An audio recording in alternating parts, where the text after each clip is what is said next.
talaga ako maka-eksena siya. Meron kaming one scene, akala ko tuloy-tuloy na yung eksena, as in hog. Pero buti na lang si Direk sabi niya, yung isang munang part.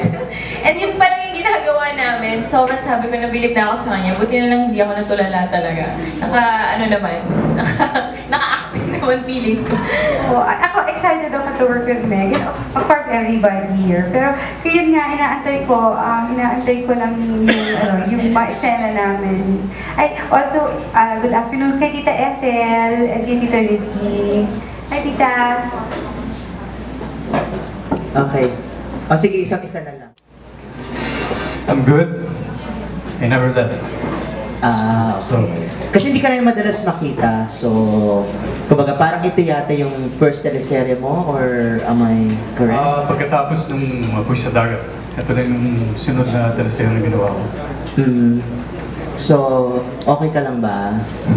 Okay. There's no reason para hindi maging okay. Kasi parang medyo seryoso ka. Parang nami-miss namin yung dating Dieter na medyo, di ba, loosen up, ganyan, cool lang, ganyan. Paano ba yung bulan?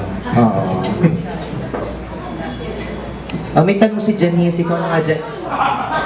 Sige na, te. Go, Janice. Nakuna na kayo ng mga eksena. Opo, nakadalawang araw na taping na po kami dito. Oo. Totoo bang si Janice nauna pa sa generator dumating sa set? Ay, si Claudine? Nauna pang dumating sa... Nung first day namin, opo.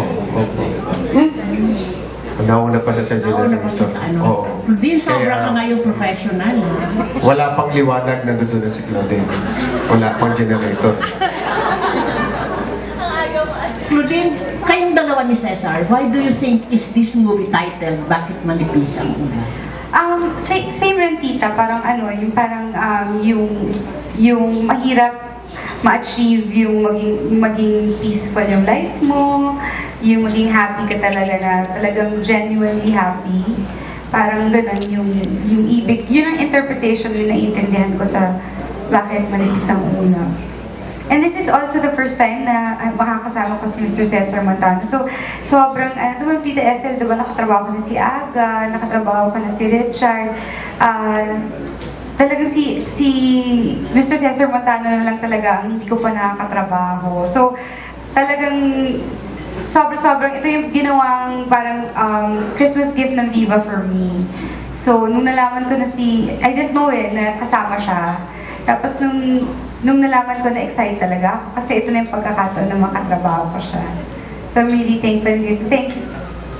Cesar, numilipis nga ba ang ulap kahit sa tungkol sa pag-ibig?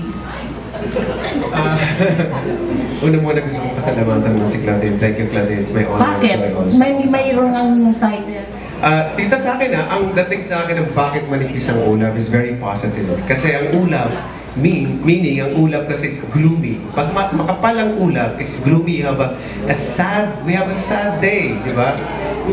If manipis ang ulap, you have a blue sky. Meaning you have a great day. Bakit manipis ang ulap? Siguro summer.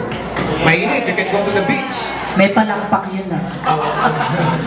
So bakit manipis ang ulap? Bakit masaya kayo ng buhay? Sa kabila ng maraming problema, paano mo napapasaya ang buhay? Masaya ka ba? Masaya po ako. Sige. Masaya po.